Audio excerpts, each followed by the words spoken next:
107.4 FM वर आपण ऐकत आहात विद्यावाणी कम्युनिटी रेडिओ. मित्रो नमस्कार. आज आहे जागतिक रेडिओ दिन. यानिमित्त आपणा सर्व रसिक श्रोत्यांना खूप खूप शुभेच्छा. विद्यावाणीच्या प्रसारणात यानंतर आपण ऐकणार आहोत आपला साप्ताहिक कार्यक्रम नवयुगाची ज्ञानमाला. मित्रो, हा कार्यक्रम आपण गरजे मराठी ग्लोबल यांच्या सहकार्याने प्रसारित करीत आहोत. आज या कार्यक्रमात आपण ब्लॉकचेन टेक्नॉलॉजी याविषयी माहिती करून घेणार आहोत आणि याविषयी आपल्याला माहिती देत आहेत प्रमोद अत्तरदे. त्यांच्याशी या विषयावर संवाद साधला आहे श्रीदत्तने. ऐकूयात कार्यक्रम नवयुगाची ज्ञानमाला.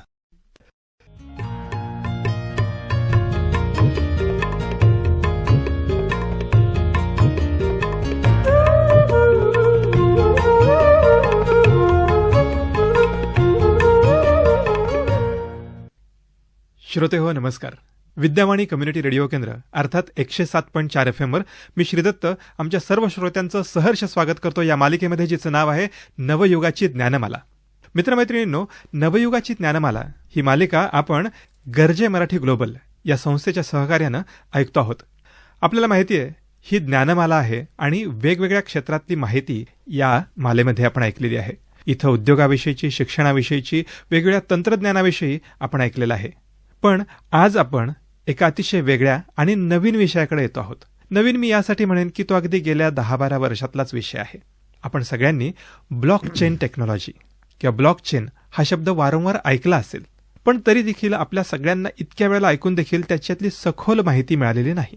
त्याच्यातली माहिती जर आपल्याला हवी असेल तर या क्षेत्रामध्ये काम करणाऱ्या आणि या क्षेत्रामध्ये चांगलं नाव केलेल्या व्यक्तीला आपल्याला भेटणं आवश्यक होतं. म्हणूनच गरजे मराठी ग्लोबलने आपल्याकडे आज या क्षेत्रातला 28 वर्षांचा अनुभव असलेली एक व्यक्ती पाठवलेली आहे आणि आज विद्यावाणीच्या स्टुडिओमध्ये आम्ही आमंत्रित केलेलं आहे प्रमोद अत्तरदे सर यांना. सर नमस्कार.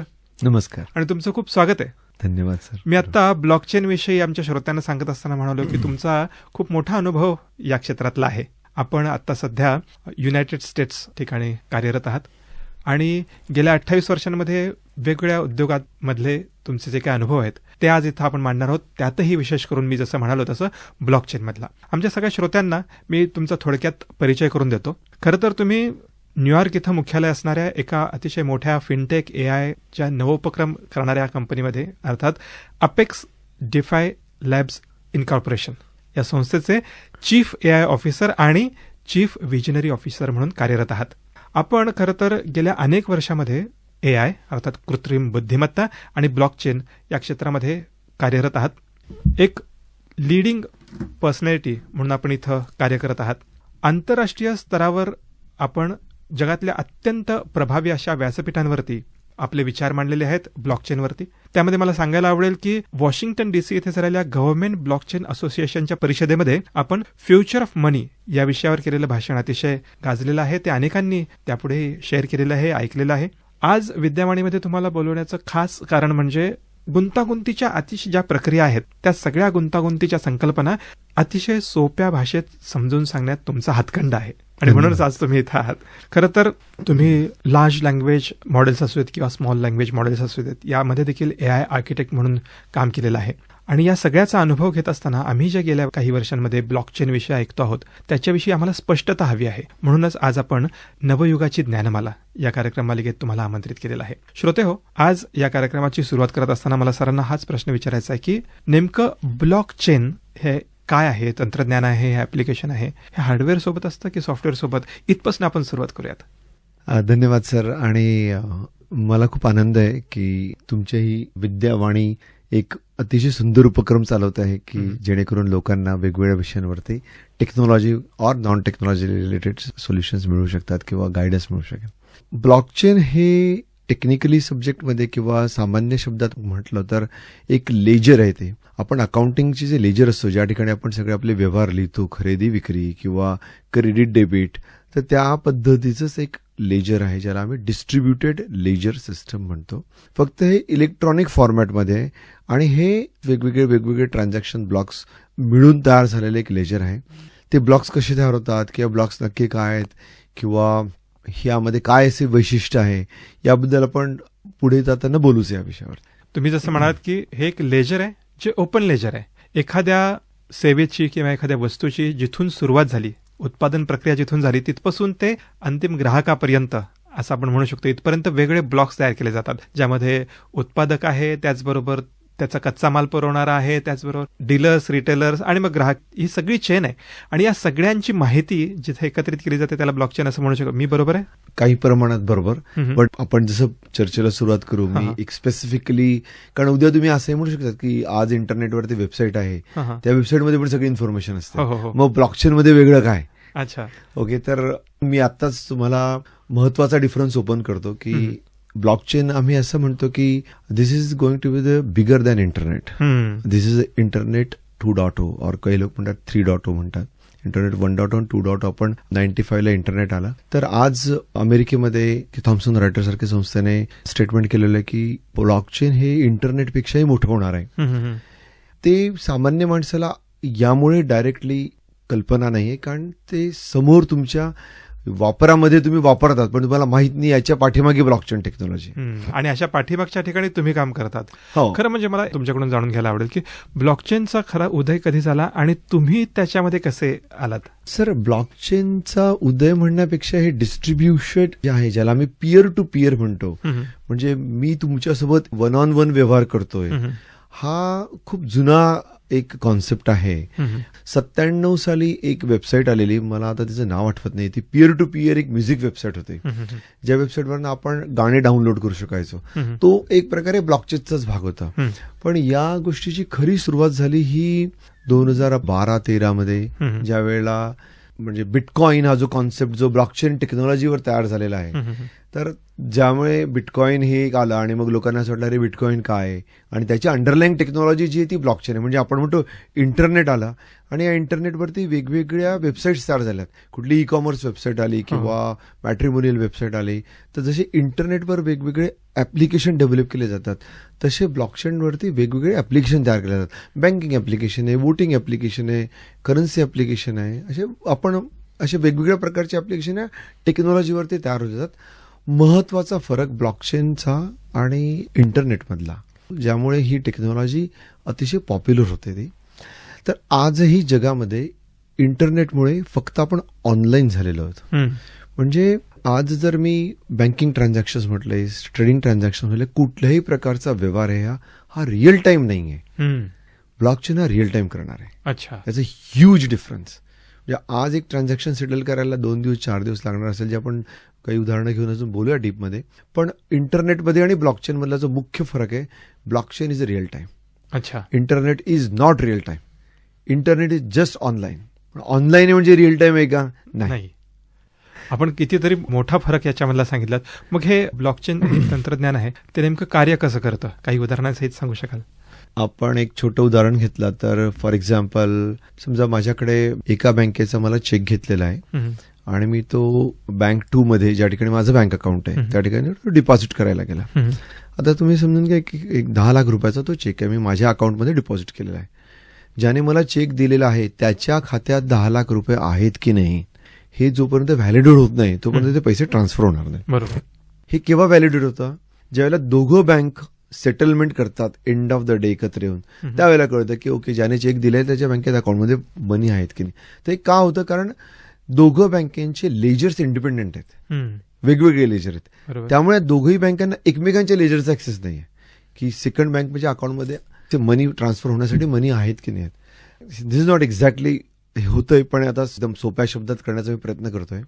आता तुम्ही असा विचार करा की एकच लेजर आहे, ज्या लेजरवरती बँक 1 पण आहे आणि बँक 2 पण आहे. अच्छा, दोघं जर एकाच लेजरवर काम करत असतील तर दोघांनाही लेजरचा ऍक्सेस आहे की जो मला चेक देतो आहे त्याच्या अकाउंटला पैसे आहेत आणि माझ्या अकाउंटला पैसे, की माझ्या अकाउंटला पैसे जमा करायचे आहेत, तर that money can be transferred instantaneously. That is not possible in today's date, because 2 बँकांना, म्हणजे आयसीआयसीआय बँक आपण म्हटली आणि एचडीएफसी बँक म्हटली, एचडीएफसी बँकेचा मी चेक घेतला आणि आयसीआयसीआय डिपॉझिट केला. सो अनलेस एचडीएफसी आणि आयसीआयसीआय बँक एकत्र येऊन बसत नाहीत आणि म्हणत नाही की अरे हा माझ्या अकाउंटमध्ये ह्याने हा चेक इश्यू केला, याच्या अकाउंटला पैसे आहेत, ते व्हॅलिडेट केले आणि क्रेडिट होणार. आता विचार करा, दोघे जणांचा डिस्ट्रीब्युटेड लेजरवरती ते दोघे जण एस्टॅब्लिश करतात, तर they can just transfer the funds right away instantly, आणि the cost of the transaction is very low.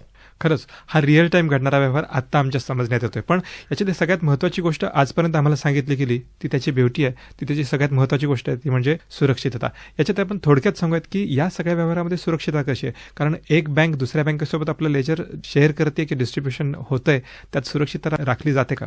So आता सध्याचं जर आपण उदाहरण घेतलं की आज एखादा हॅकर आहे फॉर एक्झाम्पल म्हटलं, आणि हॅकरने म्हटलं की मी एखाद्या बँकेमध्ये हॅक करण्याचा प्रयत्न करतो, तर तो काय करतो ना, बँकेमध्ये एक सेंट्रलाइज सर्व्हर असतो, ज्या सेंट्रलाइज सर्व्हरमध्ये सगळ्या अकाउंट होल्डरची इन्फॉर्मेशन ठेवलेली, आणि त्या सेंट्रलाइज सर्व्हरमध्ये लिहिलंय की ह्या मिस्टर जॉनच्या अकाउंटमध्ये $50,000 आहेत किंवा जे काय असतील पैसे. नाव उद्या जर त्या हॅकरने एक सेंट्रलाइज सर्व्हरला जर हॅक केला तर त्याला सगळ्या अकाउंटची इन्फॉर्मेशन मिळू शकते, बँकेतल्या सगळ्या अकाउंटची इन्फॉर्मेशन मिळू शकते आणि तो डेटा घेऊ शकतो. आता तुम्ही असं म्हणा की ब्लॉकचेनमध्ये असं आहे की हे जे लेजर आहे याची कॉपी सगळ्या अकाउंट होल्डरकडे आहे असं म्हणून चला तुम्ही. म्हणजे प्रत्येक account holder hold the entire account information, everybody's account information, पण त्यांना ऍक्सेस नाहीये, they can not read any other information. मी फक्त बघू शकतो माझं अकाउंट, दुसऱ्या अकाउंटची इन्फॉर्मेशन मी बघू नाही शकत.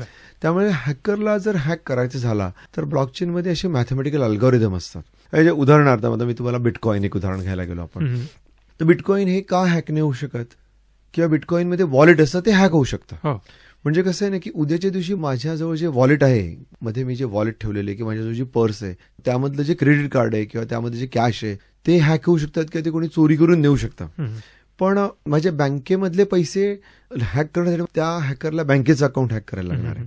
ब्लॉकचेनमध्ये माझे जे ट्रान्झॅक्शन आहे ते माझ्या पर्सनल वॉलेटमध्ये आहे, त्याचा ब्लॉकचेनशी काही संबंध नाही. बरोबर. मी ते वॉलेट डाउनलोड केलेलं आहे, ही माझी रिस्पॉन्सिबिलिटी की माझं वॉलेट मी कसं सुरक्षित ठेवतो, माझ्या वॉलेटमध्ये किती पैसे आहेत याचं रेकॉर्डिंग ब्लॉकचेनवर झालेलं आहे. माझ्या वॉलेटमधून एक $100 घेऊन ते दुसऱ्या वॉलेटमध्ये ट्रान्सफर करायचे हे तो कधीही करू शकतो, पण तो त्या ब्लॉकचेनवर ट्रान्सफर नाही करू शकत. बरोबर.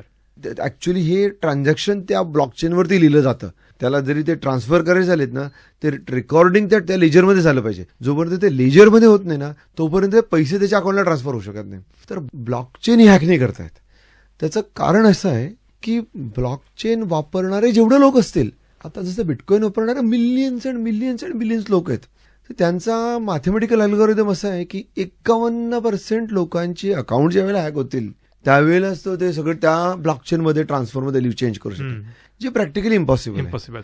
जगभरात कोण कुठे बसलेले मिलियन्स ऑफ लोक आहे, जे प्रॅक्टिकली इम्पॉसिबल आहे. म्हणजे आता सेंट्रलाइज सर्व्हर तुम्ही हॅक करू शकतात, पण डिसेंट्रलाइज सर्व्हर नाही हॅक करू शकत, कारण त्याच्या कॉपीज भरपूर ठिकाणी आहेत. त्यामुळे त्याला ते हॅक करून पण उपयोग नाही इन्फॉर्मेशन. कारण आता सध्या कसं असतं ना, तो क्रेडिट कार्डची इन्फॉर्मेशन हॅक करतो आणि म्हणतो मला क्रेडिट कार्डची इन्फॉर्मेशन विकायची कोणाला तरी. आता हे क्रेडिट कार्डची इन्फॉर्मेशनचा डेटा सगळ्यांच्याच मशीनमध्ये अवेलेबल आहे, पण तो ऍक्सेसिबल नाही. म्हणजे उद्याची माझ्याजवळ जर तो क्रिप्टोग्राफिकली हॅश्ड आहे. आता या ब्लॉकचेनवर एक ऍप्लिकेशन तयार झाला, त्याला म्हणतो आपण क्रिप्टो. क्रिप्टो हा शब्द थोडा इंडस्ट्रीमध्ये थोडा नावही खराब झालेलं आहे, पण तो थोड्या चुकीच्या मार्गाने घेतला गेला. आणि क्रिप्टो हे मॅथमॅटिकल फंक्शन आहे जे डिफेन्समध्ये वापरलं जातं. जे डिफेन्समध्ये ज्यावेळेला एक मेसेज एका पॉईंट म्हणून दुसऱ्या पॉईंटकडे पाठवायचा असतो, तर त्या मेसेजला क्रिप्टोग्राफिकली हॅश केलं जातं. म्हणजे त्याला मॅथमॅटिकल फॉर्म्युला लावून तो हॅश केला जातो, म्हणजे त्याचा कोड तयार होतो असं म्हणायला हरकत नाही.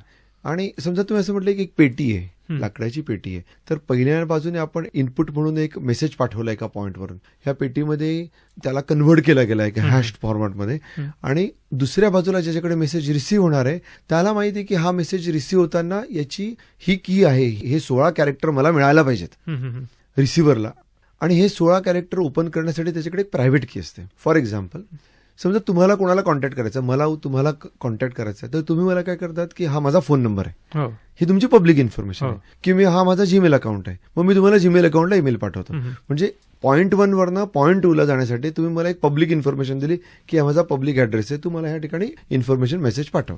दुसरी गोष्ट की तो इन्फॉर्मेशन पाठवताना तो सिक्युअर्ड आहे का, आणि सिक्युअर्ड नाही, कारण तो तुमच्या अकाउंटला आल्यानंतर तुम्हाला ऍक्सेस करण्यासाठी तुम्हाला पासवर्ड टाकायला लागतो, आणि त्यानंतरच तुम्हाला ते मेसेज वाचता येतो. ह्या ठिकाणी काय असतं ना, की या ठिकाणी अदर पार्टी जी बसलेली असते त्याला हे माहित असतं की माझ्याकडे जो मेसेज येणार आहे त्याचा कोड काय, त्याचा नंबर काय असेल, त्याचा डिकोड कसं करायचा, त्याचा डिकोड करण्याची प्रायव्हेट की त्याच्याकडे असते. पण माझ्याकडे कोड जो येणार आहे हा असा कोड आहे, 16 डिजिटचा कोड आहे हा. आता गंमत अशी आहे की ह्या बॉक्स जो आहे, जादूचा बॉक्स जो आहे, ज्यामध्ये त्याला क्रिप्टोग्राफीचं बदललं जातं, त्या बॉक्समध्ये तुम्ही जर असं म्हटलं की उद्याला मी एखादं पुस्तक पाठवतो, 500 पानांचं पुस्तक पाठवतो की एक 50,000 पानांचं पुस्तक पाठवतो, तर 50,000 पानांचं पुस्तकही एक 256 कॅरेक्टरमध्ये ते कन्व्हर्ट होऊन जातं. आता एखाद्या हॅकरने आला आणि तो म्हणाला मी हॅक करतोय आणि पुस्तकात काहीतरी कुठेतरी फुलस्टॉप टाकतो किंवा पुस्तकामध्ये ते PDF फाईल आहे, त्या PDF फाईलमध्ये कुठेतरी मी काहीतरी एखादं वर्ड ऍड करतो किंवा स्पेस बार करतो, तर काय होतं ना, तो जो कोड जो समोरच्या पार्टीला दिला तो बदलून जातो. त्यामुळे जर समोरच्या पार्टीला ज्याला येतो त्यावेळेला तो बदललेला कोड बघितला तर म्हणतो अरे हा मेसेज टेम्पर्ड आहे, हा ओरिजिनल मेसेज नाहीये, बरोबर. जे प्रॅक्टिकली पॉसिबल आहे नाही. म्हणजे हा मेसेज टेम्पर करणंच प्रॅक्टिकली पॉसिबल नाही. हे जरी मी तुम्हाला हायपोथेटिकल उदाहरण सांगतोय, कारण हे पॉसिबल आज नाही, मी 50 वर्षानंतर क्वांटम कम्प्युटर आल्यानंतर ज्यावेळेला होईल, पण आज ह्या क्षणाला तरी नाही, 50 वर्ष तरी आपण म्हणायला हरकत नाही शक्य. तर ही क्रिप्टोग्राफिकली हॅश्ड कम्युनिकेशन हे डिफेन्समध्ये वापरलं जातं, point A two point B. ह्याच ज्यावेळेला ब्लॉकचेनमध्ये ज्यावेळेला ट्रान्झॅक्शन लिहिले जातात ते असेच लिहिले जातात, ते क्रिप्टोग्राफिकली हॅश केले जातात की ते डिकोडच करू शकत नाही तुम्ही, जोपर्यंत तुमच्याकडे ती प्रायव्हेट की नाही आहे. बरोबर. त्यामुळे हे एक्स्ट्रीमली सिक्युअर्ड आहे. सर, तुम्ही अतिशय सोप्या शब्दामध्ये आमच्या नवयुगाची ज्ञानमालामध्ये ब्लॉकचेन उलगडून सांगत आहात. खरं तर ब्लॉकचेनचा वापर ज्या पद्धतीनं आता वाढतो आहे ते पाहता अनेक वेगळ्या क्षेत्रामध्ये आलेला आहे. श्रोते हो, आपण प्रमोद अत्तरदे यांच्याकडून जाणून घेतो आहोत की ब्लॉकचेन आपल्या वेगळ्या क्षेत्रात कसा शिरकाव झालेला आहे. तर सर, तुम्ही या क्षेत्रामध्ये जे काही काम केलेलं आहे त्याविषयी आम्हाला सांगा, आणि आता सध्या कुठल्या कुठल्या क्षेत्रामध्ये ब्लॉकचेनचा वापर सुरू झालेला आहे? मी त्याआधी थोडा तुम्हाला कनेक्ट करतो की मी ब्लॉकचेनमध्ये कसा आलो आणि का मी त्यामध्ये थोडा इंटरेस्ट घेतला आणि केव्हा आलो. तर ब्लॉकचेनमध्ये येण्या अगोदर म्हणजे माझी पूर्वी एक इंटरनेट बेस्ड सोल्युशन प्रोव्हायडर म्हणा किंवा प्रॉडक्ट कंपनी इंडियामध्ये असताना होती 98-99 मध्ये, ज्यावेळेला इंटरनेट अतिशय नवीन होतं. आणि ही कंपनीमध्ये मी एक पोर्टल बनवत होतो, मुंबईसेवा.com म्हणून त्यावेळेला त्या पोर्टलचं नाव होतं. आणि 99 मध्ये त्या पोर्टलवर सगळ्या प्रकारची इन्फॉर्मेशन अवेलेबल होती, रेल्वे टाइम टेबल पासून सगळं. आणि we got some email or offer from some American company saying that अरे प्रमोद, तुमचं portal is competing with indiainfo.com वगैरे वगैरे, आणि are you interested in selling it. So we thought okay. Anyway, long story short, I decided to sell the company. So I put an इकॉनॉमिक्सला ad देऊन then I moved out of India. पण इंडियाच्या बाहेर गेल्यानंतर मला असं वाटायला लागलं की अरे, मी ही सॉफ्टवेअर कंपनी विकण्याच्या ऐवजी, एक्झिट घेण्याच्या ऐवजी I could have taken it to the public. आणि त्यानंतर जे मला 2000 नंतर जे what I had a feeling that what is that next technology is that can basically transform the things. So in that first 20 years, luckily I was a part because of the God grace, always ahead in the technology. So internet आला त्यावेळेला I was in internet when the computers were new. In 92 I was started teaching computers. Or 93 मध्ये I launched in India, Maharashtra department of technical education सोबत work करून government certified training ज्याला म्हणतो आपण, word एक lotus, ते मीच त्यावेळेला आणलेले. तर इथून गेल्यानंतर त्या ठिकाणी आम्ही त्याला म्हणतो आम्ही एक नवीन टेक्नॉलॉजी येणार होती 2000 मध्ये, .NET मायक्रोसॉफ्टची. We adopted that. Then I adopted cloud in 2009, ज्यावेळेला मायक्रोसॉफ्ट क्लाउडचं पूर्वी फॅब्रिक नाव होतं आणि बरेच वेगवेगळे नाव होते. So in 2016 when I come across blockchain, like one of in a network someone says, hey, have you explored blockchain technology? So I said, I heard about it, but मी कधी explore नाही करून बघितलेला. And I started digging around it more into how this can be used or where this technology, and then I realized ki this is something that is going to transform this internet 3.0, but this is a decentralized concept. आता आपण थोडा मी gear change करतो की आपण blockchain करण्याची ही evolve कसं होतंय, आणि याला आपण why do we call it as a next big thing. म्हणजे आता रिसेंटली एक 3 वर्षापूर्वी अमेरिकेतल्या वेल्स फार्गो बँकेचा एक असाच रिपोर्ट आलेला की गेल्या 120 वर्षांमध्ये जे जगामध्ये इनोव्हेशन झालेले आहेत त्या इनोव्हेशन्समध्ये वेगवेगळी नावं होते. इंटरनेट एक इनोव्हेशन आहे, ऑटोमोबाईल एक इनोव्हेशन आहे, इलेक्ट्रिसिटी इनोव्हेशन आहे, आणि प्रत्येक इनोव्हेशनची एक लाईफ सायकल त्यांनी दिलेली होते. आणि त्यामध्ये त्यांनी दिलेले की 2020ला त्यांनी असं एक सगळ्यात बॉटमला टाकलेलं आहे की ब्लॉकचेन क्रिप्टो हा एक starting of the innovation of this century, along with artificial is then definitely picking up. But this is where this technology is going to pick and go another 50 to 70 years, going to stay for another 50 to 70 years. So why the blockchain? Why is it adding so much value? म्हणजे आपण थोडं बोललो याबद्दल की security हे आहे ते आहे. पण महत्वाची गोष्ट म्हणजे we are all born in a centralized concept, centralized world, centralized bank, central government, centralized database. एक बँक आहे, त्यामध्ये एक सेंट्रल डेटाबेस सर्व्हर, त्या सगळा डेटा ठेवतात. जग डिसेंट्रलायझेशनच्या मार्गावर चाललेलं आहे. This is exactly decentralized technology. So it's not one person or 5% decide how the world should run or how the business should run or how the industry should run or any point of view. So the industry is evolving from a decentralization concept. So the blockchain offers giving a power to the people. That's where this is going. Will that power be in every segment? May not be now. But it will happen slowly from now in next 40 to 50 years. Everything it will move right from the public election voting system. अच्छा. Up to the public election voting system eventually will move on blockchain. So it's a decentralized. So what does decentralized means? जसं तुम्हाला मी एक उदाहरण दिलं, bitcoin, may be the wrong example but still एक समजण्यासाठी उदाहरण देतो तुम्हाला मी, की आज समजा फेडरल रिझर्व्ह बँक म्हणा अमेरिकेची, ते डिसाईड करतात किती पैसे छापायचे आहेत. रिझर्व्ह बँक ऑफ इंडिया उद्या डे डिसाईड करतात किती पैसे छापायचे आहेत. आता पैसे किती प्रिंट करायचे आहेत आणि कमी किंवा जास्त त्याप्रमाणे there are may be 5, 10, 20 people sitting there. They might have their own committee in organizations, okay, but still those are the people who decide lot of practices, right. It is not been decided by the public. And I would say, okay, free scheme that. Did you ask to the public what is your opinion about it? And when you ask the public, it is real opinion of the public and it is really transacted, it is really recorded, cannot be edited, cannot be deleted kind of thing.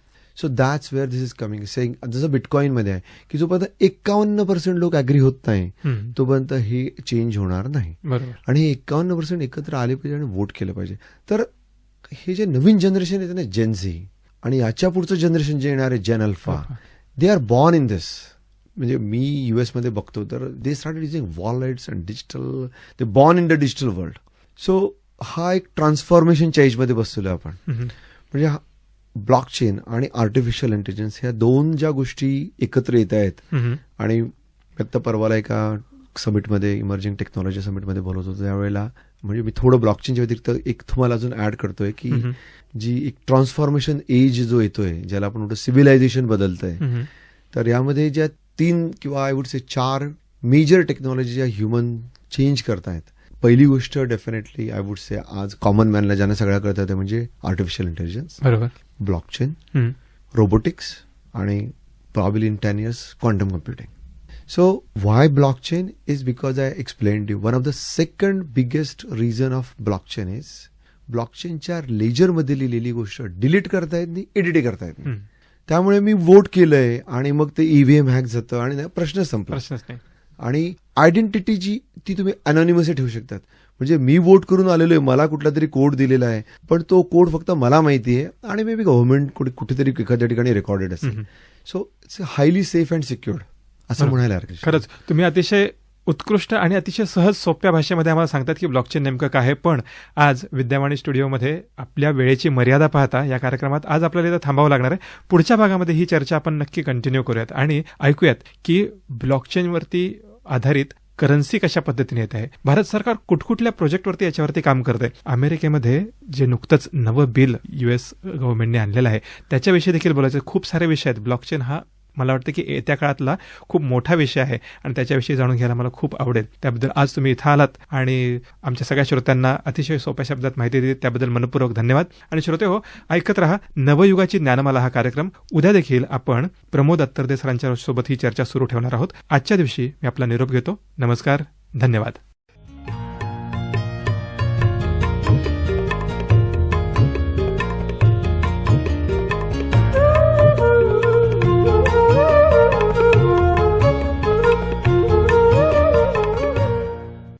मित्रहो, आताच आपण blockchain technology याविषयी जाणून घेतलं प्रमोद अत्तरदे यांच्याकडून. त्यांच्याशी या विषयावर संवाद साधला होता श्रीदत्तने. आज या मुलाखतीचा भाग पहिला आम्ही प्रसारित केला. नवयुगाची ज्ञानमाला हा कार्यक्रम आपण गर्जे मराठी ग्लोबल यांच्या सहकार्याने प्रसारित करीत आहोत. मित्रहो, आजपासून आपण नवयुगाची ज्ञानमाला या कार्यक्रमाची प्रसारण वेळ बदलली आहे. आता हा कार्यक्रम आपण दर शुक्रवारी आणि शनिवारी सकाळी 10:30 वाजता ऐकणार आहोत. ऐकत रहा विद्यावाणी 107.4 FM, आपला आवाज आपला रेडिओ. तुम्ही ऐकत आहात विद्यावाणी 107.4 FM वर. प्रसारणात यानंतर आपण ऐकणार आहोत कार्यक्रम नवयुगाची ज्ञानमाला. हा कार्यक्रम आपण गरजे मराठी ग्लोबल यांच्या सहकार्याने प्रसारित करीत आहोत. मित्रहो, या कार्यक्रमातून आपण ब्लॉकचेन टेक्नॉलॉजी याविषयी जाणून घेत आहोत प्रमोद अत्तरदे यांच्याकडून. त्यांच्याशी या विषयावर संवाद साधत आहे श्रीदत्त. आज या मुलाखतीचा भाग दुसरा आम्ही प्रसारित करीत आहोत. ऐकूयात कार्यक्रम नवयुगाची ज्ञानमाला.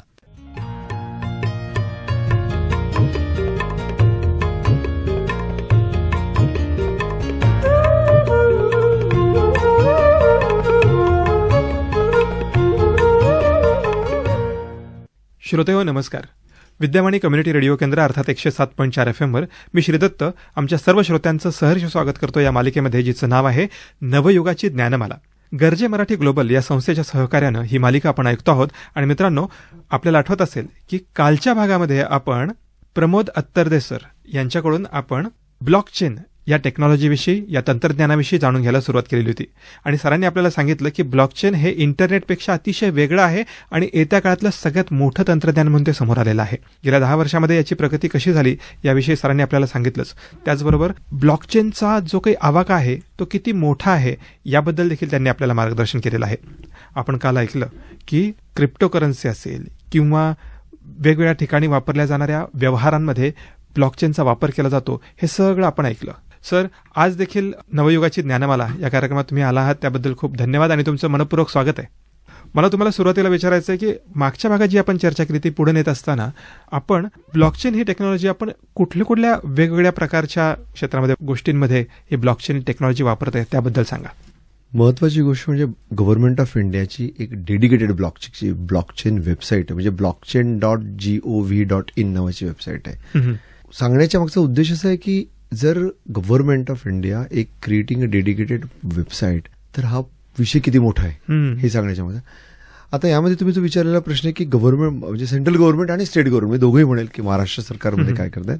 सो सेंट्रल गव्हर्नमेंट 5 की 6 प्रकारच्या चेन तयार करतायत. ब्लॉकचेनमध्ये वेगळ्या चेन आहेत समजा, त्यामध्ये वेगवेगळे प्रकार असतात blockchain. Private blockchain, public blockchain, hybrid blockchain, Ethereum आणि बिटकॉइन हे पब्लिक ब्लॉकचेन आहेत.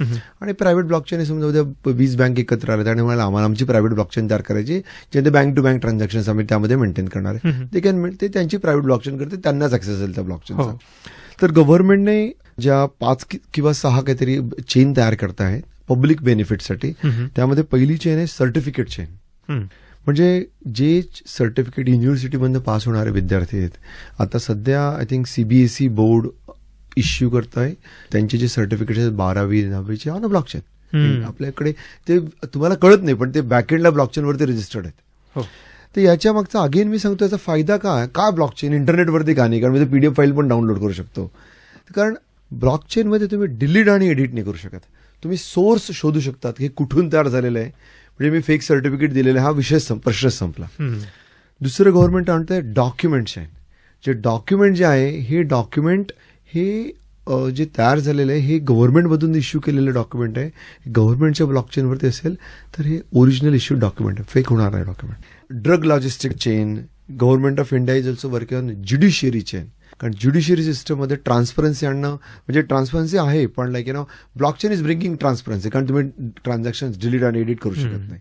प्रॉपर्टी चेन ही दुसरी मोठी चेन जे तुम्ही आता म्हणाले ती government of India is building on that. आणि त्याहीपेक्षा अजून एक महत्वाची तुम्हाला सांगतो की रिसेंटली मुंबईमध्ये भारत फिनटेक कॉन्फरन्स एक मोठी झालेली, ग्लोबल भारत फिनटेक कॉन्फरन्स, ज्यामध्ये आपल्याच राज्याचे चीफ मिनिस्टर देवेंद्रजी फडणवीस यांनी एक मोठं स्टेटमेंट केलं की मुंबईची रिअल इस्टेट टोकनाइज करणार किंवा टोकनाइज होणार आहे. म्हणजे काय, म्हणजे मुंबईची रिअल इस्टेट ब्लॉकचेनवर जाणार, ती फ्रॅक्शनलाइज होणार. सो ही आता सुरुवात आहे. त्यापेक्षाही मोठी गोष्ट किंवा त्याबरोबरची मोठी गोष्ट तुम्हाला अजून मी सांगू शकतो की गेल्या वर्षी नंदन निलेकाणी जे आहेत यांनी एक मोठं स्टेटमेंट केलेलं आहे की इंडिया हिट्स जॅकपॉट अशी नावाची न्यूज जरी तुम्ही गुगलवर करून बघितली तर त्यांनी म्हटलं की भारतामध्ये 3.3 ट्रिलियन, म्हणजे मी मिलियन पण नाही म्हणत आहे, बिलियन पण नाही म्हणत आहे, 3.3 ट्रिलियन डॉलरची इंडियाची रिअल इस्टेट टोकनाइज होणार आहे. हे सगळं फक्त ब्लॉकचेनवर होणार. कारण ज्या ठिकाणी टोकनाइज शब्द आला त्या ठिकाणी ब्लॉकचेन शब्द आला. तर real estate transactions, real estate recording ह्या सगळ्या ब्लॉकचेनवर केल्या जाणार आहेत. सेंट्रल गव्हर्नमेंटचा पण उद्देश आहे आणि आता तर आपले चीफ मिनिस्टर साहेबांनी अनाऊन्सच केलं, त्यामध्ये नक्की होणार. खरं म्हणजे याचा उपयोग येणाऱ्या तरुण पिढीला खूप मोठ्या प्रमाणावरती होणार आहे. तुम्ही एक सांगितलं की ट्रान्सपरन्सी हा तर उद्देश आहेच, त्याचबरोबर प्रत्येक डॉक्युमेंट ऑथेंटिक तुम्हाला मिळणार याची गॅरंटी, त्याच्यामध्ये कुठेही काहीही बदल केला जाऊच शकत नाही याची खात्री. येणारी जी तरुण पिढी आहे त्यांच्यासाठी महत्त्वाचे आहेत म्हणजे सर्टिफिकेट्स, आपली कदाचित ती अपार आय डी असेल किंवा अकॅडमिक बँक ऑफ क्रेडिट आहे, हे पण ब्लॉकचेनच्याच सगळ्या तंत्रज्ञानाचा वापर केला जातोय. पण याच्यातला अलीकडच्या काळात याच तरुणाईला सगळ्यात मोहात पाडणारा किंवा भुलवणारा जो तो म्हणजे की क्रिप्टो करन्सी. करन्सीच्या बाबतीत खूप जागरूक राहणं पण तितकंच गरजेचं आहे आणि आम्ही खूप चांगल्या वाईट गोष्टी याबद्दल ऐकलेल्या आहेत. तर क्रिप्टो करन्सी आणि ब्लॉकचेन याचा संबंध आणि थोडीशी त्याची माहिती आमच्या सगळ्या श्रोत्यांना द्यावी. सर, क्रिप्टो करन्सी हा शब्दच चुकीचा आहे. There is no such thing as a crypto currency. आणि क्रिप्टो करन्सी तुम्हाला समजण्यासाठी मी तुम्हाला 4 वेगवेगळ्या प्रकारचे व्यवहार कसे असतात आपल्या सामाजिक व्यवहारामध्ये आणि मग ते ब्लॉकचेनमध्ये कसे होतात किंवा होणार आहेत हे तुम्हाला मी सोप्या शब्दात समजावून सांगतो. प्लीज सांगा. सो पहिला एक आम्ही त्याला म्हणतो इन्स्ट्रुमेंट म्हणायचो तुम्ही. एखाद्या कंपनीचे शेअर आहेत, जे तुम्ही एक रिलायन्स कंपनीचे शेअर विकत घ्यायला गेलेत, तर याला फायनान्शियल वर्ल्डमध्ये याला सिक्युरिटीज म्हणतो आम्ही. म्हणजे सिक्युरिटीज म्हणजे कुठल्या एखाद्या कंपनीचे शेअर सर्टिफिकेट म्हणा, एखाद्या बॉन्ड म्हणा, किंवा तुम्ही फिक्स्ड डिपॉझिट करतात. म्हणजे काय की कुणीतरी एक कंपनी आहे जी शेअर इश्यू करते, ज्याच्या अगेन्स्ट तो दुसऱ्या माणसाला पैसे देतोय, त्याला ते शेअर्स मिळत आहेत आणि त्यामध्ये तो इन्व्हेस्ट करतोय पैसे. दुसरं इन्स्ट्रुमेंट असतं जे आपल्या डे टू डे लाईफमध्ये असतं, त्याला आपण कमोडिटी म्हणतो. म्हणजे गोल्ड, ऑइल. तर आपण असं कधी म्हणत नाही की कोणी अशी कंपनी म्हणत नाही की ह्या वर्षी ना मी 100 टन गोल्ड तयार करतो, मी 10,000 शेअर तयार करून मार्केटमध्ये टाकू शकतो की बाबा मला पैसे हवेत तर मी 10,000 शेअर विकणार आहे. पण मी असं नाही म्हणू शकतो आता 1 टन उद्याची मॅन्युफॅक्चर करतो फॅक्टरीमध्ये, कारण ते जमिनीतनं काढायला लागतं. ऑइल जमिनीतनं काढायला लागतं. ऑइल हे जमिनीतनं काढून त्याला प्रोसेस केलं जातं फक्त, ते तुम्ही मॅन्युफॅक्चर नाही करू शकत. त्यामुळे त्याचा जो प्राइस असते ती डिपेंड करते की त्याचा सप्लाय किती आणि डिमांड किती. शेअरची प्राइस डिपेंड करते की ती कंपनी कसं परफॉर्म करते. त्यामुळे पहिलं इन्स्ट्रुमेंट आपण सिक्युरिटीज म्हणूया, दुसरं इन्स्ट्रुमेंट कमोडिटी म्हणूया, तिसरं इन्स्ट्रुमेंट ज्याला आपण म्हणतो त्याला म्हणतो आपण रुपया किंवा डॉलर आमच्या अमेरिकेत. जी गव्हर्नमेंटची बँक आहे, reserve Bank of India, federal reserve Bank of इंडियाने तो एक रुपया इश्यू केलेला आहे. आणि या रुपयाची पण प्राइस कमी जास्त होत असते, आपल्याला ती कळत नाही, पण इंटरनॅशनल मार्केटमध्ये कमी जास्त होत असते. डॉलरच्या अगेन्स्ट आज रुपया कमी जास्त आला किंवा येनच्या अगेन्स्ट कमी जास्त आला. हे 3 इन्स्ट्रुमेंट जे आहेत, या 3 इन्स्ट्रुमेंटची प्राइस रोज कमी जास्त होत असते त्या कंपनीच्या परफॉर्मन्सवरती किंवा सप्लाय चेनवरती, डिमांडवरती, किंवा जसे इंटरनॅशनल ट्रान्झॅक्शन्स आहे त्यावरती. चौथं इन्स्ट्रुमेंट एक जे शेवटचं राहिलं त्याला आपण म्हणतो गिफ्ट कार्ड. म्हणजे मी उद्या अमेझॉनचं गिफ्ट कार्ड विकत घेतलं 100 रुपयाचं आणि ते 100 रुपये मी खर्च केलेत, कुठेतरी 20 रुपये खर्च केलेत, तर त्याची किंमत 80 रुपये होईल. यात पहिल्या 3 मध्ये आणि शेवटच्यांमध्ये फरक एवढाच आहे की पहिल्या 3 मध्ये किंमत कमी जास्त होत असल्यामुळे ज्याने त्यात पैसे टाकलेले त्यात त्याचा फायदा होऊ शकतो किंवा नुकसान होऊ शकतं. शेवटचे जे इन्स्ट्रुमेंट आहे, जे गिफ्ट कार्ड आहे, त्याच्यात फायदा नुकसानचा काही भागच नाही आहे. ह्या सगळ्या गोष्टींसाठी गव्हर्नमेंट काय म्हणतं की हे पहिले 3 इन्स्ट्रुमेंट जे आहेत ना, याला तुम्हाला गव्हर्नमेंटचं अप्रुव्हल किंवा गव्हर्नमेंटला इन्फॉर्म करणं किंवा गव्हर्नमेंटचं एक्झम्पशन घेणं गरजेचं आहे. कारण तुम्ही कोणाकडून तरी पैसे मागतायत, तुम्ही शेअर विकतायत, तुम्ही काहीतरी उद्या ऑइल विकायला गेले, तुम्ही कमोडिटी विकतायत, किंवा उद्या तुम्ही स्वतःचे पैसे छापू शकत नाही की मी पैसे छापतो आणि तुम्हाला गव्हर्नमेंटचं अप्रुव्हल लागतं. बरोबर. हेच आपण आता क्रिप्टोमध्ये बघूया. आता ही टेक्नॉलॉजी ज्यावेळेला नवीन आली ब्लॉकचेन, व्हेरी ऑब्व्हियस असतं ज्यावेळेला टेक्नॉलॉजी नवीन असते त्याचा अडॉप्शन करणारा जो एज ग्रुप असतो तो 20 पासून 27 पर्यंतचा असतो. अगदी तरुण.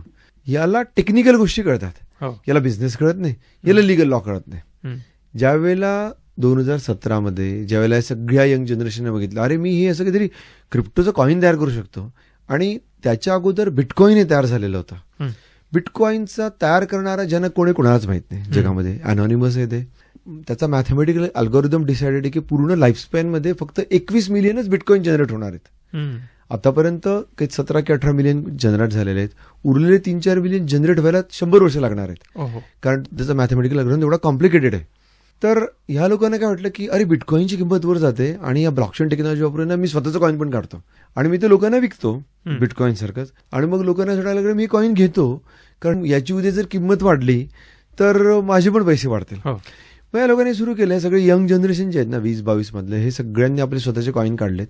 आणि बघा याची गंमत या लोकांनी काय केली, यांना लिगल लॉ कळत नाही, यांना बिझनेसही कळत नाही खरोखर यामध्ये काय होणार आहे. यांनी लोकांना प्रॉमिस केलं की तुम्ही माझं कॉईन आहे ना, मी आज तयार केलेलं उद्या मी कुठल्या तरी एक्सचेंजवरती विकायला आलं आणि ₹1 तुम्ही घेतले की तुम्हाला पटकन ₹1.5 मिळणार आहे. आता यामध्ये काय झाली, कोणीतरी प्रॉफिट केलेलं आहे, त्याची प्राइस कळली तर लॉस होणार आहे. मग टेक्निकली सिक्युरिटीज होऊ शकतं, कारण त्याच्या पाठी मग इश्यू आहे, ज्याने इश्यू केलेलं आहे. ह्या लोकांना कळालंच नाही. नंतर ज्यावेळेला यांना कळायला लागलं की हे असं आहे, त्यावेळेला ते याला ते गिफ्ट कार्ड म्हणायला लागले. अरे आमचं जे आहे ना हे युटिलिटी टोकन आहे, जे युटिलिटी टोकन नाहीच आहे. म्हणजे ते म्हणतात की ना मी एक वेबसाईट बनवतोय आणि या वेबसाईट वापरण्यासाठी तू हे कॉईन आज विकत घे माझ्याकडून आणि तुला त्याचा फायदा होईल. तू ते विक, नंतर तुला जर विकलं 2 महिन्यांनी तर तुला फायदा लॉस होईल, किंवा ज्यावेळेला माझ्या वेबसाईटवरती तुला ऍक्सेस पाहिजे असेल तर तुला डिस्काउंट वगैरे मिळेल. मग ते सगळ्यांना सांगायचे की माझं जे टोकन आहे ना युटिलिटी टोकन आहे. युटिलिटी टोकन सांगून ते रेग्युलेशनच्या दूर पळण्याच्या प्रयत्नामध्ये होते. पण शेवटी आपल्याकडे कसं आहे ना की ज्यावेळेला तुम्ही पैशांचा व्यवहार करतात किंवा अशा लोकांकडनं पैसे घेतात जे तुम्हाला माहीत नाही आहेत, त्यावेळेला रेग्युलेशनचा भाग इन्व्हॉल्व्ह होतो. तर हा सगळा जो गोंधळ झाला, क्रिप्टोकरन्सी हे जे 4 इन्स्ट्रुमेंट मी तुम्हाला सांगितले, त्या 4 इन्स्ट्रुमेंटमध्ये कुठेही मी क्रिप्टोकरन्सी शब्दाने वापरला. तुम्हाला एकतर तुम्ही म्हणा की मी जे टोकन करतोय ते सिक्युरिटीज आहे, किंवा मी जे टोकन करतोय ते कमोडिटीज आहे, किंवा मी जे टोकन इश्यू करतोय गव्हर्नमेंट करन्सी सारखं, त्याला प्रायव्हेट करन्सी ज्याला म्हणतो आपण त्याला स्टेबल करन्सी म्हणतात. जी गव्हर्नमेंट इश्यूड करन्सी असतं त्याला आपण गव्हर्नमेंट इश्यू करन्सी म्हणतो. उद्या प्रायव्हेट करन्सी या करन्सी एक्झॅक्ट नाम नाही, पण आपण प्रायव्हेट टोकन म्हणून ज्याला स्टेबल करन्सी म्हणतात. आणि शेवटचं जे टोकन आहे त्याला युटिलिटी टोकन म्हणतात. कुठेही 4 इन्स्ट्रुमेंटमध्ये मी कुठेही क्रिप्टोकरन्सी म्हटलेलं नाही. त्यामुळे मी स्पष्ट सांगू इच्छितो सर्वांना की ज्या वेळेला कधीही कोणाला क्रिप्टो टोकन विकत घ्यायचं झालं, क्रिप्टो करन्सी म्हणा तुम्ही त्याला सगळ्यात अगोदर म्हणा बाबा तुझ्या टोकनची व्हॅल्यू किती आहे, तुझी कंपनी किती महत्वाची आहे, महत्वाचं मला हे सांग, ही सिक्युरिटीज आहे का. मग सिक्युरिटीज जर असेल मग तुझ्याकडे गव्हर्नमेंटचं कुठलं एक्झम्पशन अप्रुव्हल काय आहे ते मला सांग. हे कमोडिटी असेल तर मला तुझं दाखव प्लॅटफॉर्म तसा आहे. मग तू नको ओन, कारण कमोडिटी म्हटलं की तू ओन करतच नाही, मग तू विकतो कसा आहे किंवा द्या मला पैसे. कारण ऑइल जसं मी म्हटलं त्याप्रमाणे तुम्ही स्वतः कोणी ओनच करत नाही, प्रोसेस करतात ते. सो बिटकॉइन आणि इथेरियम हे कमोडिटीज आहेत, कारण त्यांना अमेरिकेमध्ये पण जे कमोडिटी रेग्युलेटरी डिपार्टमेंट ज्याला आम्ही CFTC म्हणतो ते त्याला रेग्युलेट करतात. कारण त्याच्या पाठीमागे कोणीही नाहीये, इश्यूर नाही, ते ऑटोमॅटिक मॅथमॅटिकल फॉर्म्युलाजवर ते एक्झिक्यूट होत असतात. तर लॉंग स्टोरी शॉर्ट किंवा छोट्यात सांगायचं झालं किंवा समरी करायची झाली तर प्रत्येकाने हे 4 इन्स्ट्रुमेंट लक्षात ठेवायचे की डिजिटल सिक्युरिटीज आहेत का या नाही, डिजिटल कमोडिटी आहे का हे नाही, मग स्टेबल करन्सी आहे का नाही, आणि युटिलिटी टोकन आहे का. मग तो म्हणत असेल की हे माझं युटिलिटी टोकन आहे तर याची प्राइस कधीही बदलायला नको, ₹1 म्हणजे ₹1 राहणार आहे, मग घेणाऱ्याचा उपयोग काय. त्यामुळे 99.99% टोकन्स जे जगामध्ये ते सगळे फ्रॉडुलंट आहेत, स्पष्टपणे मी सांगतोय. Because they are not going to the regulators की आम्ही ही टोकन लॉन्च करतोय against this exemption or I want an approval for this token, किंवा मी ह्या एक्झम्पशनच्या अंडर टोकन एक्झिक्यूट करतोय. दुसरी महत्वाची गोष्ट यामध्ये फ्रॉड अशासाठी होतोय की हे लोक जे काय करतात ना, हे लोक समोरून जो इन्व्हेस्टर त्याचं KYC करत नाहीत आणि अनॉनिमसली, कारण ही ब्लॉकचेन टेक्नॉलॉजीमध्ये ज्या कॉन्सेप्टने आले हे अनॉनिमसली तुम्हाला वोट करायचंय. म्हणजे अशासाठी असतं ना, वोटिंग करणारा कळायला नको ना कोण वोट आणि कोणाला करतोय, राईट, तर ते अनॉनिमस असतं, राईट. पण ह्या ठिकाणी ही सेम टेक्नॉलॉजी अनॉनिमस ठरते. पण ज्या फायनान्शियल ट्रान्झॅक्शन्समध्ये आहे त्या ठिकाणी इट इज व्हेरी इम्पॉर्टंट की पैसे देणारा कोण आहे, त्याचं नाव कुठे, की त्याचं आधार कार्ड काय आहे, त्याचं पॅन कार्ड काय आहे, त्याचं मनी लॉन्ड्रिंगमध्ये कुठे नाव आहे का, त्याचं टेररिस्ट फंडिंगमध्ये कुठे नाव आहे का. तर हे व्हेरिफिकेशन करणं हे लोक ते व्हेरीफाय करत नाही, हा दुसरा प्रॉब्लेम आहे. त्यामुळे क्रिप्टोकरन्सीला एक चुकीच्या पद्धतीने नाव दिलं गेलं. पण हळू ज्या पद्धतीने इंडस्ट्री मॅच्युअर होते आहे, खरं म्हणजे हा विषयच इतका खोल आहे की ज्याच्यामध्ये समजून घेण्याची गरज खूप आहे. आणि आपल्याला नेमकेपणाने जर लक्षात आलं की ब्लॉकचेन टेक्नॉलॉजी काय आहे तर आपण व्यवस्थितपणे त्याचा वापर करू शकू. श्रोते हो, नवयुगाची ज्ञानमाला या कार्यक्रमालिकेमध्ये आपल्याला प्रमोद अत्तरदे माहिती देतात की ब्लॉकचेन टेक्नॉलॉजी काय आहे आणि त्याचा आपल्या दैनंदिन आयुष्यामध्ये आपण वापर कसा करतो आहोत. सर, आता तुम्ही बोलत असताना उल्लेख केलात की गव्हर्नमेंट रेग्युलेशन्स इथे येतात, तर तुम्ही जिथे आता सध्या वास्तव्याला आहात न्यूयॉर्कमध्ये, अमेरिकेमध्ये, तिथं अशा पद्धतीचं बिल US प्रेसिडेंटने पास केलेलं आहे, त्याच्याबद्दल आम्हाला सांगा. त्या बिल अगोदर तुम्हाला अजून एक पॉइंट ऍड करतो की हे ट्रान्सफॉर्मेशन का होत आहे. एक 30 वर्षापूर्वी 35 वर्षांपूर्वी तुम्ही कुठल्याही एखाद्या कंपनीचा मुंबई स्टॉक एक्सचेंजवरनं तुम्हाला शेअर घ्यायचा झाला तर आपण पेपरमध्ये घ्यायचो. एक हो. कागदाचा तुकडा असायचा, त्यावरती पाठीमागे सही करायचो आणि तो त्या पद्धतीने ट्रान्झॅक्शन व्हायचं. त्यानंतर इंडस्ट्री पेपरमधून डिजिटल फॉर्ममध्ये मूव्ह झाली आणि आता industry is on the next movement is called tokenise फॉर्ममध्ये. सो मी तुम्हाला बिल सांगण्या अगोदर मला एक म्हणजे before I forget I thought like हे टेक्नॉलॉजी मोठा भारतामध्ये जो किंवा जे समजा सीएम साहेबांनी जे रिअल इस्टेट टोकनाइज करायचं आहे आपल्याला, तर तो पॉइंट काय आहे आणि मग जिनियस बिल तुम्हाला ते पण मी एक्सप्लेन करतो. आणि आमचा पण जो उद्देश आहे ह्या सगळ्या उपक्रमामध्ये किंवा आमच्या कंपनीमध्ये पण आम्ही जी आमची US मधून इंडियात जी आम्ही विभस्वाद रिव्हॉल्युशन्स लिमिटेड म्हणजे deem public limited company form केली, प्रॉपर FDI करून RBIच्या थ्रू फॉर्म करून ती कंपनी फॉर्म केली आणि we come here with the real इस्टेटला आपण कसं टोकनाइज करू शकतो किंवा यामध्ये काय करू शकतो. So we thought that if India need to be turned to be a $7 trillion economy, the blockchain has to be one of the major contributor. And how? So सध्या रिअल इस्टेट हा जो एक ऍसेट क्लास आहे, एक सामान्य व्यक्ती common man आपण ज्याला म्हटला, याला जर कुठेही पैसे इन्व्हेस्ट करायचे असतील, एखाद्याला 2 नवरा बायका नोकरी करतात आणि त्यांच्याकडे 20 लाखाचं सेव्हिंग आहे, आपण सध्या इन्व्हेस्ट कुठे करतो? काहीतरी म्युच्युअल फंड घेतो, शेअर विकत घेतो, गोल्ड घेणार, फिक्स डिपॉझिट करणार, इन्शुरन्स घेणार. या व्यतिरिक्त मे बी अजून कुठलं एखादं विसरलं असेल तर इन्स्ट्रुमेंट असेल. तर रिटेल इन्व्हेस्टर जे म्हणतो आपण, ह्या रिटेल इन्व्हेस्टर्सला रिअल इस्टेट हा ऍसेट क्लास अवेलेबल नाहीये की माझ्याकडे 10 लाख आहे किंवा 20 लाख आहे, मी घेतली की रिअल इस्टेट प्रॉपर्टी आणि उद्याच्या दिवशी 2 वर्षानंतर विकून टाकली. हे सध्या शक्य नाही. सध्या रिअल इस्टेट इंडस्ट्रीमध्ये फक्त डीप पॉकेट असलेलेच लोक आहेत. So we come here with a vision की if India has to be need to be a $5 to $7 trillion economy, इंडियामध्ये हा नवीन ऍसेट क्लास तयार होणं गरजेचं आहे. Real estate as an asset class की माझ्याकडे 20 लाख रुपये, तर मला 20,000 रुपये कुठेतरी रिअल इस्टेटमध्ये इन्व्हेस्ट करायचे आहेत की नवीन एखादी बिल्डिंग तयार केली जाते, त्यामध्ये एक ऑफिस तयार होतंय आणि त्या ऑफिसला मला रेंट मिळेल, उद्याची त्या ऑफिसमधून किंमत वाढली तर जे मी विकू शकतो. तर हे सगळं फक्त त्या ब्लॉकचेन टेक्नॉलॉजीमुळे शक्य होणार. म्हणजे फडणवीस सरांनी जे म्हटलेलं की आपण मुंबईची रिअल इस्टेट टोकनाइज होणार, तर ते काय होत आहेत की मुंबईची रिअल इस्टेट फ्रॅक्शनलाइज करणार. म्हणजे तुमच्याकडे 1 लाख रुपये आहेत का, तुम्ही 1 लाख रुपये इन्व्हेस्ट करा, जसं तुम्ही शेअर मार्केटमध्ये करता. म्हणजे माझ्याकडे 20 लाख आहेत, तर मी त्याच्यातले 10% मी शेअर मार्केटमध्ये, वेगळ्या मार्केटमध्ये 10% मी माझ्या ह्या नवीन ऍसेट क्लासमध्ये पण टाकतो. तर फ्रॅक्शनायझेशन हे ब्लॉकचेन टेक्नॉलॉजीवरती केलं तर त्याला टोकनायझेशन म्हणतात. आता दुसरा फायदा टोकनायझेशनचा सांगतो, ब्लॉकचेनचा फायदा सांगतो. सध्या 2 प्रकारचे ॲसेट असतात. एक असतो इलिक्विड ॲसेट, दुसरा असतो लिक्विड ॲसेट. म्हणजे मला उद्या घरात अतिशय प्रॉब्लेम झाला तर सगळ्यात आपण काय करतो की अरे कोणीतरी आजारी पडलंय, लग्न आहे, तर आपण काय करतो की गरज आहे पैशांची, आपण सोनं घेऊन विकून येऊ, काहीतरी ॲसेट विकणार. आपल्याकडे जरी रिअल इस्टेट असेल तरी आपण जाऊन विकू नाही शकत. उद्या जाऊन विकून आलो बा 10% विकून आलेलो आहे, right. Where this is going to help us. उद्याच्या दिवशी समजा मी 1 लाख रुपये एखाद्या रिअल इस्टेटमध्ये फ्रॅक्शनमध्ये इन्व्हेस्ट केलेले आणि त्या 1 लाखाच्या अगेन्स्ट मला माझा जो 10% शेअर आलेला आहे मला, तो मला माझ्या टोकनच्या फॉर्मॅटमध्ये आलेला आहे. माझ्याकडे 100 टोकन आलेले आहेत.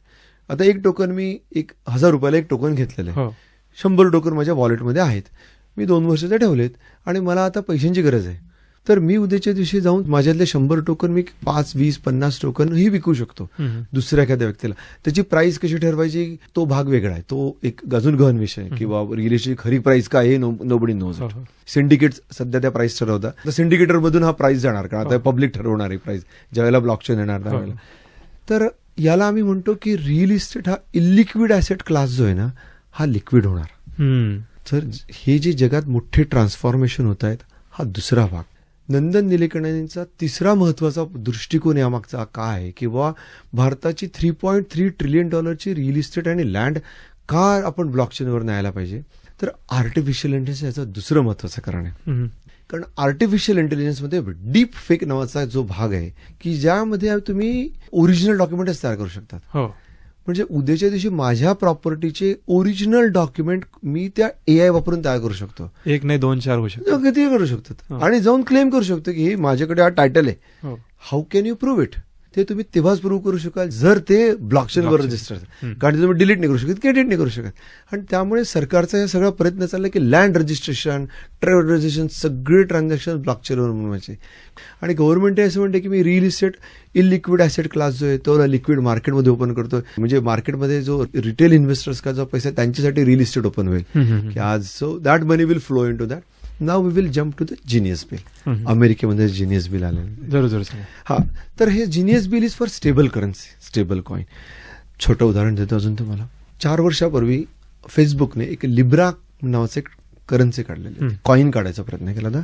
आणि त्यावेळेला एक 10-11 मोठमोठ्या कंपन्या एकत्र आल्यात. मास्टर कार्ड, सिटीका, व्हिसा कार्ड, पेपाल, ही बँक ती बँक, 11 बँक एकत्र आल्यात आणि त्यांनी म्हणाले की आम्ही एक लिब्रा नावाचं एक टोकन काढतो, करन्सी काढतो. आणि अचानक US गव्हर्नमेंट बिटकॉइनला काही त्यांना कन्सर्न नाही, कशालाच क्रिप्टोला कन्सर्न नाही, बट अगेन त्यांना सडलं अरे ही लिब्रा कॉइन येत आहे. सो त्यांनी मार्क झकरबर्गला काँग्रेसमध्ये बोलवला, 2 दिवस त्याला ग्रिल केला की ही काय आहे मला सांग आणि कशासाठी. So why they were aware and why the stable currency is been now. त्यामुळे तुम्हाला हे जिनियस बिल पण कळेल थोडं इझिली. हो, हो. तर हे लोकांनी काय केलं ना की ते म्हणाले की आम्ही आमची करन्सी लॉन्च करतो किंवा कॉइन लॉन्च करतो. आता आम्ही समजा एक $100 बिलियन आमचे कॉइन तयार केले की तुम्ही आमचे कॉइन पण वापरा. सोप्या शब्दात एक सेकंदासाठी आपण म्हणूया करन्सी वापरा आमची, डॉलरचे वापरण्याच्या ऐवजी. उद्या लोक म्हणतील अरे ही बॅक्ड बाय काय, कारण हे याच्या पाठीमागे कोण आहे, म्हणजे आपण म्हणतो गोल्ड असतं बॅक्ड, हे काय असतं. तर ते म्हणाले आम्ही काय करतो ना एक बास्केट तयार करतो आणि या बास्केटमध्ये आम्ही US ट्रेजरी म्हणजे सोप्या शब्दात म्हणायचं बॉन्ड ठेवतो, गव्हर्नमेंटचे बॉन्ड घेतो. गव्हर्नमेंटचे बॉन्ड आम्ही $100 बिलियन घेतलेले आहेत आणि त्या बॉन्डचे अंगण आम्ही करन्सी झाले. आता प्रश्न असा आहे की आज तुम्ही अमेरिकन गव्हर्नमेंटचे बॉन्ड ठेवताय, उद्या जे तुम्ही पाकिस्तानी गव्हर्नमेंटचे ठेवलेत, चायनीज गव्हर्नमेंटचे ठेवलेत, जपनीज गव्हर्नमेंटचे ठेवलेत, तर मग हू विल कंट्रोल दॅट. आणि त्याचे रेट परत वेगळे असणार. परत तुम्ही कंपनी स्वित्झर्लंडमध्ये फॉर्म केली, अमेरिकेत फॉर्म करण्याची, शेवटी ते जाऊ द्या, ते शेवटी दुकान बंद झालं. आणि आता जिनियस बिलला प्रॉपरली रेग्युलेटरी फॉर्म येऊन आणि US मध्ये एक चांगली गोष्ट अशी आहे की ह्या विषयांवरती चर्चा होते, या विषयांवरती सब्जेक्ट मॅटर एक्सपर्ट बोलवले जातात. आणि त्यासाठी तुम्हाला एक छोटं उदाहरण देतो की मी गेली 8 वर्षांपासून प्रयत्न करतोय US मध्ये USA सेनेटर्स, असेंब्लीमन. म्हणजे खरं सांगायला गेला तर दुर्दैवाची गोष्ट भारतामध्ये थोडं हे होत नाहीये. म्हणजे मला न्यूजर्सीचे असेंब्लीमन किंवा सायन्स अँड टेक्नॉलॉजी कमिटीचे चेअरमन 2023 यांनी फोन करून सांगितलं की प्रमोद अरे तू सब्जेक्ट मॅटर एक्सपर्ट आहे आणि न्यूजर्सी राज्यासाठी आपल्याला नवीन टेक्नॉलॉजी कशी आपण आणू शकतो, बिल पास करू शकतो. सो आम्ही एक तिथे एक NGO तयार केली, न्यूजर्सी ब्लॉकचेन काउन्सिल. अशा पूर्ण देशामध्ये वेगळ्या ब्लॉकचेन काउन्सिल तयार झाल्यात. त्या गव्हर्नमेंटला सब्जेक्ट मॅटर एक्सपर्ट म्हणून गाईड करायला लागलेल्या आहेत की सब्जेक्ट मॅटर एक्सपर्ट फ्रेमवर्क कसं तयार करायचं. हे फ्रेमवर्कवरनं आता US government has come to the conclusion की आपल्याकडे एक रेग्युलेटरी फ्रेमवर्क आहे की उद्या एखाद्या बँकेला किंवा कोणालाही त्याची स्वतःची स्टेबल करन्सी लॉन्च करायची झाली तर गव्हर्नमेंटकडे येऊन त्यांनी अप्रुव्हल घ्यायचं. गव्हर्नमेंटच्या US ट्रेजरीज फक्त विकत घ्यायच्या, गव्हर्नमेंट बॉन्ड्सच विकत घ्यायचे आणि ते फक्त डॉलरलाच मॅच करायचे. हे असे बिल पास झाले. त्यामुळे उद्याच्या दिवशी जसं आपण बघतो त्याप्रमाणे उद्या तुम्ही बघाल की पुढच्या 5 वर्षामध्ये तुम्हाला भरपूर वेगवेगळ्या प्रकारचे बिल अवेलेबल, टोकन्स अवेलेबल असतील जे बँकेने लॉन्च केले. JP मॉर्गनचे असते लॉन्च केलेले त्यांचं टोकन जे ट्रान्झॅक्शन्समध्ये वापरलं जाते आणि उद्या टोकनची व्हॅल्यू काय तर ते dollar is backed by that token.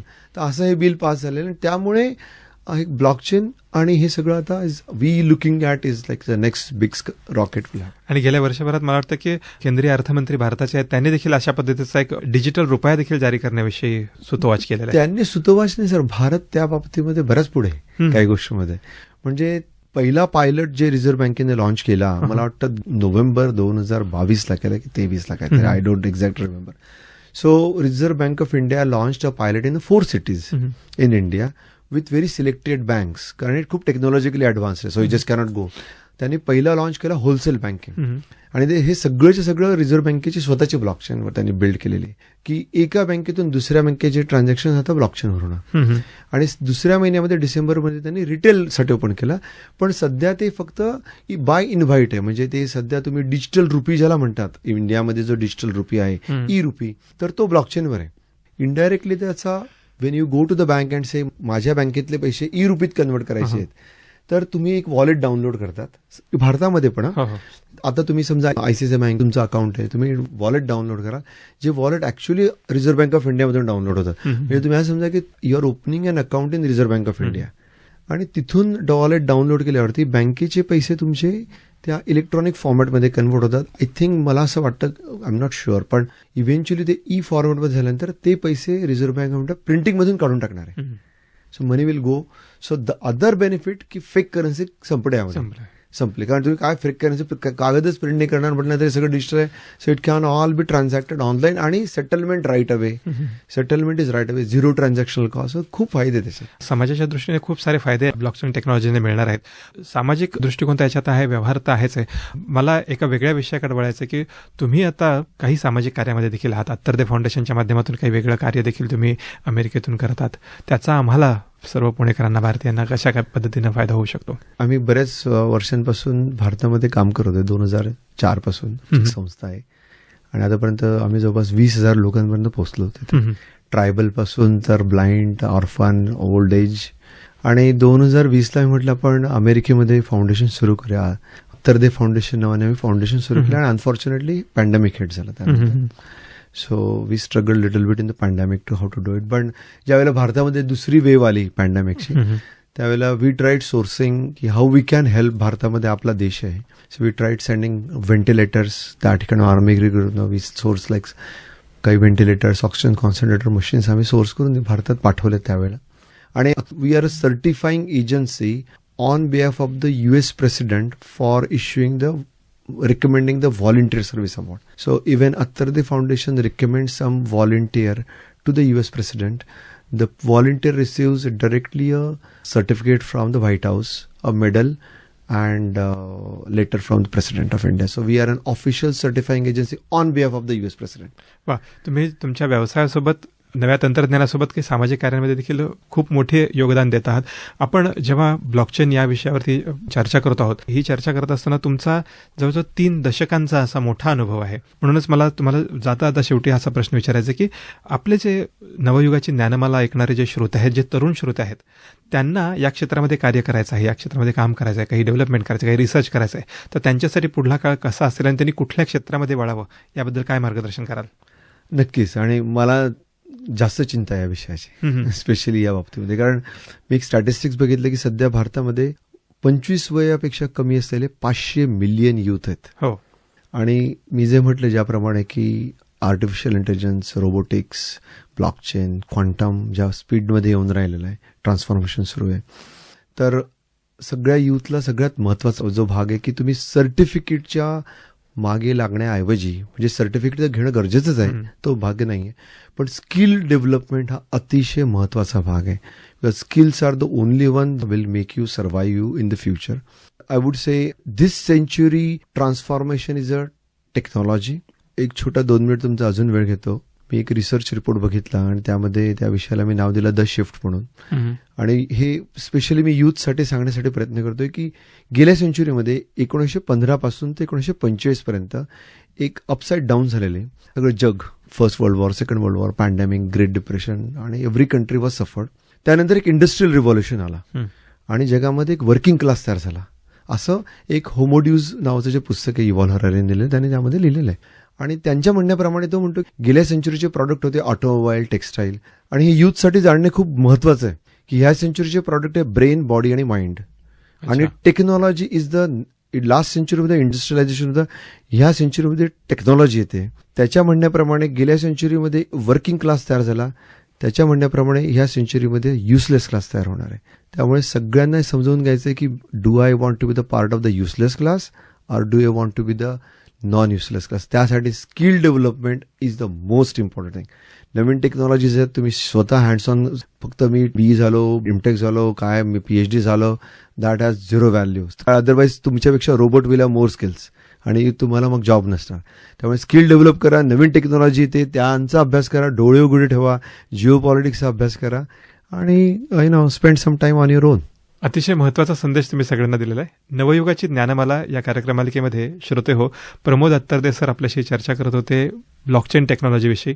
येणाऱ्या काळात तरुणांनी कशा पद्धतीनं स्किल्स अक्वायर केली पाहिजे हे त्यांनी जाता सांगितलेलं आहे. सर, तुम्ही ज्ञानमालेमध्ये सहभागी झालात आणि आमच्या सगळ्या श्रोत्यांना ब्लॉकचेनबद्दल अतिशय सहज सोप्या भाषेमध्ये जी माहिती दिलीत आणि अतिशय विस्तृतपणे माहिती दिलीत त्याबद्दल मनपूर्वक धन्यवाद. तुमच्या येणाऱ्या सर्व एंडेवर्सना, तुमच्या सर्व ॲक्टिव्हिटीजना, येणाऱ्या सर्व प्रकारच्या व्हेंचर्सना विद्यावाणीकडून आणि घरचे मराठी ग्लोबलच्या सर्व श्रोत्यांकडून आम्ही शुभेच्छा देतो आणि आज आपला निरोप घेतो. मनपूर्वक धन्यवाद. श्रोते हो, ऐकत रहा विद्यावाणी कम्युनिटी रेडिओ केंद्र 107.4 FM वर. Thank you sir.